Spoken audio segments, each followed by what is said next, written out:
Umani ng matinding reaksyon mula sa netizen ang isang contestant na si Cathy matapos ang kanyang naging kilo sa segment na Laro-Laro Pick ng It's Showtime noong March 19. Marami ang nakapansin umano sa kanyang reaksyon nang hindi masunod ang nais niyang desisyon sa laro, dahilan para bansagan siyang ungrateful ng ilang viewers. Sa naturang episode, nagwagi si Ayon Perez at nabigyan ng pagkakataong pumili ng contestant na maaaring mag-uwi ng 450,000 o ng siguradong 40,000 pesos sa pamamagitan ng lipat. Nabunot niya si Cathy na agad nag-express ng kagustuhang piliin ang pot. Kahit pa aminado si Ayon na hindi siya kumpiyansa sa pagsagot ng jackpot question.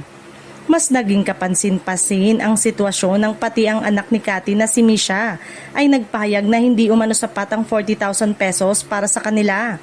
Dahil dito, lalo pang napukaw ang atensyon ng manonood, lalo na't makikita sa eksena na tila hindi sang-ayon si Cathy sa naging desisyon ni Ayon na piliin ang masiguradong premyo.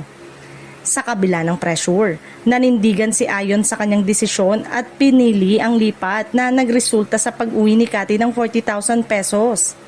Nang mabasa ang jackpot question, napatunayang hindi rin ito masasagot kaya marami ang nagsabing tama lamang naging hakbang ng host.